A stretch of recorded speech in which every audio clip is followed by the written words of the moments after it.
Assalamualaikum warahmatullahi wabarakatuh. Alhamdulillahi rabbil alamin, wabihi nasta'in ala umurid dunya waddin, wa sallallahu ala sayyidina Muhammad wa ala alihi wa sahbihi ajma'in. Baiklah para jemaah subuh yang berbahagia, pada pagi hari ini kita akan membahas kitab Fiqh Sunnah pada bab Adabus Shiyam pada pembagian yang keempat. Lebih tepatnya kita akan melanjutkan kembali apa yang sudah dibahas pada pertemuan sebelumnya, yaitu dengan judul Al-Kafu Amma Yatanafa Ma'as Shiyam, menghentikan hal-hal yang dapat membatalkan puasa. Pada paragraf keduanya, fa'an Abi Hurairah anna an-nabiyya sallallahu alaihi wasallam qala, dari Abi Hurairah, sesungguhnya Nabi Muhammad sallallahu alaihi wasallam bersabda, "Laisa siyamu minal akli wasyurbi." Bukanlah berpuasa itu menahan diri dari rasa lapar dan haus, wa innamas siyamu minal lagwi warrafasi. Sedangkan yang berpuasa sesungguhnya adalah menahan diri dari berkata yang sia-sia dan juga berkata kotor. Fa in sabbaka ahadun aw jahila 'alaik faqul inni shaim. Maka jika seseorang menghinamu atau bersikap bodoh terhadapmu, maka katakanlah sesungguhnya aku berpuasa.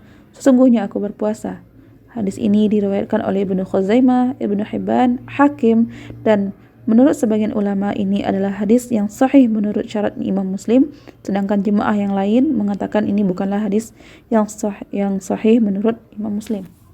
Baiklah, pada hadis ini memberikan gambaran kepada kita makna sesungguhnya dari berpuasa. Di sini Rasulullah mengatakan bahwasanya bukanlah yang dimaksud atau tujuan yang sebenarnya dari berpuasa itu adalah menahan diri dari lapar dan haus saja.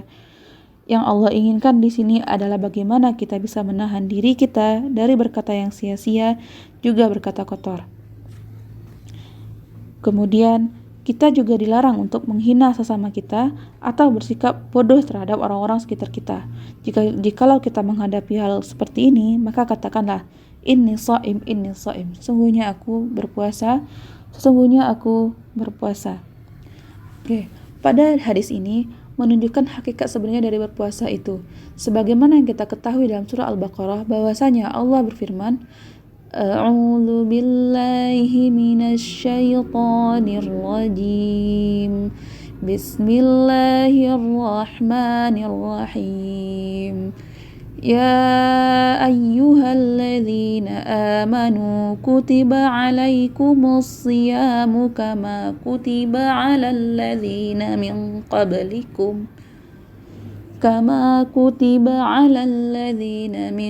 qablikum la'allakum tattaqun. Shadaqallahul azim. Pada ayat ini Allah mengatakan bahwasanya wajib bagi semua orang yang beriman. Ya, Allah menyuruh kita dengan ya ayyuhalladzina amanu. Oleh sebab itu, tanyakan dulu kepada hati kita, tanyakan dulu kepada pikiran kita, tanyakan kepada lisan kita, tangan kita, dan lain sebagainya.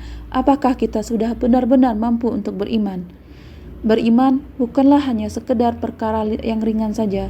Beriman adalah keyakinan yang teguh, yang diikuti dengan keikhlasan hati, keikhlasan pikiran, serta yang diikuti oleh amalan-amalan anggota tubuh kita.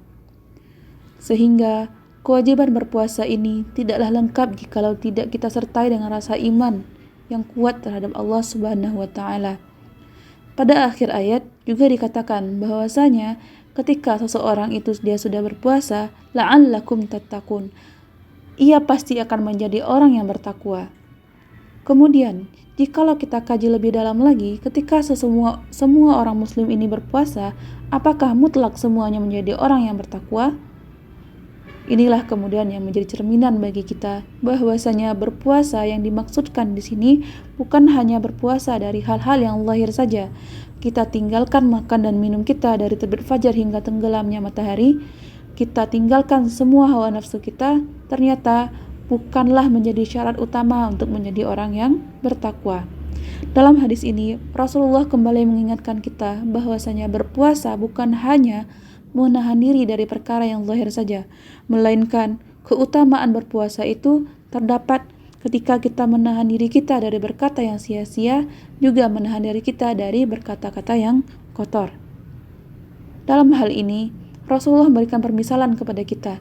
Jikalau terdapat seseorang yang menghina kita, maka cukup katakan inni shaim, inni shaim.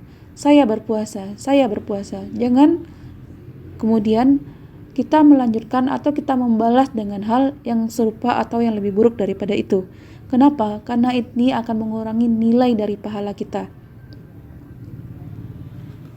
Kemudian dalam hadis selanjutnya, an Abi Hurairah anna Nabiy sallallahu alaihi wasallam qala, dari Abi Hurairah, sesungguhnya Nabi Muhammad sallallahu alaihi wasallam bersabda, man lam yada' qaula az-zuri wal 'amala bihi falaysa lillahi hajatun fi ay yada'a ta'amahu wa syarabahu.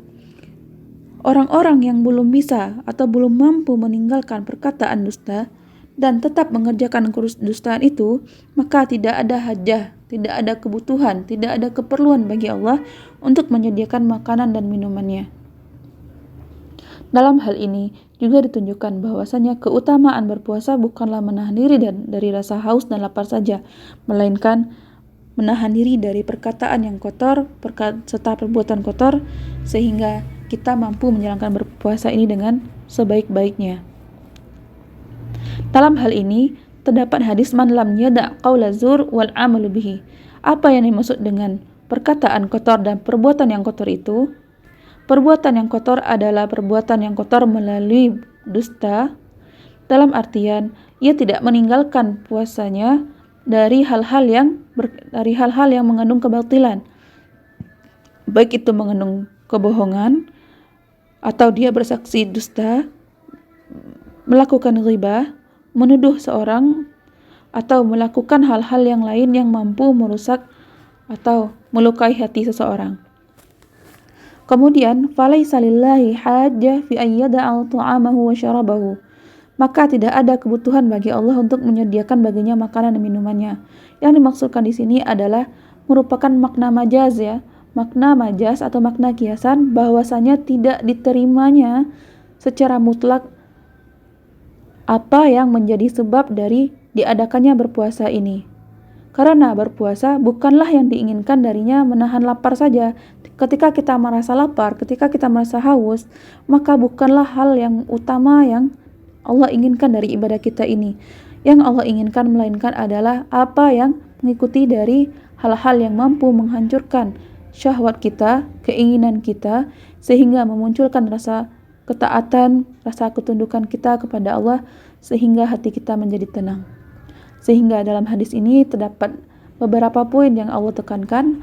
Pertama, merupakan tahdzir, merupakan peringatan bagi orang yang berpuasa untuk meninggalkan semua perkara-perkara yang mengandung kebatilan, sehingga bisa menghapus puasa atau menghapus pahala dari puasanya. Yang kedua, bahwasanya Allah mengharamkan bagi orang yang berpuasa, yaitu berdusta, mengerjakan hal-hal yang batil, bersikap masa bodoh, atau menghalalkan hal-hal yang lain yang diharamkan pada hak seorang yang berpuasa. Pada poin ketiga, bahwasanya penjelasan sesungguhnya berpuasa hakikatnya adalah menahan diri dari perkara yang maknawi atau perkara-perkara yang kita sebutkan sebelumnya. Sementara orang yang hanya menahan dirinya dari hal-hal yang bersifat zahir saja, maka tidak adalah nilai dalam puasanya, meskipun kemudian ia tidak diwajibkan untuk mengqadanya.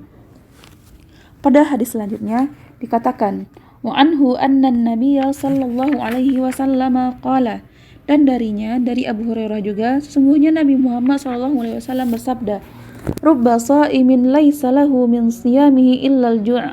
Kebanyakan orang yang berpuasa tidak ada baginya melainkan hanya rasa lapar saja. Wa rubba qa'imin laisa lahu min qiyamihi illas sahar. Dan kebanyakan dari orang yang bangun pada malam hari Tidak adalah tersisa baginya melainkan hanya sahar saja, bangun saja. Rahun Nasa'i wa Ibnu Majah wal Hakim wa qala sahihun ala syartil Bukhari. Hadis ini diriwayatkan oleh Imam An-Nasa'i, Ibnu Majah, dan Hakim. Dan dikatakan juga bahwasanya hadis ini sahih berdasarkan syarat dari Imam Bukhari.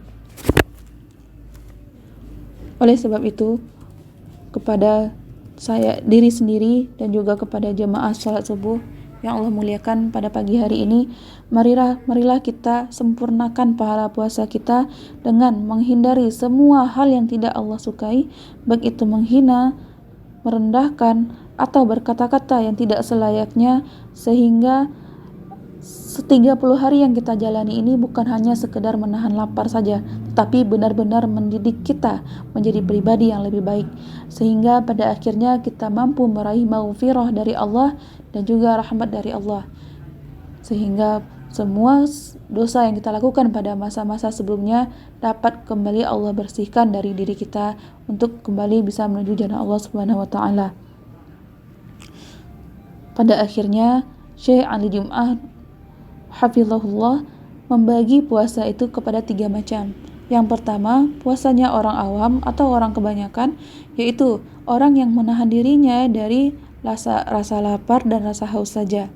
Yang kedua, puasanya orang-orang yang khusus, yaitu puasa dari makan dan minum, serta puasa anggota badan dari segala yang menyebabkan kemurkaan dari Allah. Sementara puasa yang ketiga, puasanya orang yang sangat khusus, yaitu puasa dari makan dan minum, juga puasa dari anggota badan dari semua kemaksiatan, serta puasa hati dari rasa lalai serta lupa kepada Allah, juga senantiasa ingat terhadap keagungan Allah, kuasa Allah, juga keindahan terhadap semua ciptaannya, sehingga hati kita dan seluruh anggota tubuh kita dapat tunduk kepada Allah Subhanahu wa taala. Hal ini juga dalam mengamalkan sabda Rasulullah SAW. Ingatlah bahwa sungguh dalam jasad itu terdapat segumpal daging. Jika ia baik, maka baiklah semua jasad itu. Namun apabila dia rusak, maka rusaklah seluruh jasad itu. Segumpal daging itu adalah hati. Oleh sebab itu, marilah sama-sama kita didik hati kita selama bulan puasa ini untuk menjadi pribadi yang lebih baik, sehingga baiklah semua yang terdapat pada tubuh kita. Semoga apa yang disampaikan pada waktu ini dapat bermanfaat bagi diri sendiri juga terhadap semua yang mendengarkan. Wabillahi taufiq wal hidayah. Assalamualaikum warahmatullahi wabarakatuh.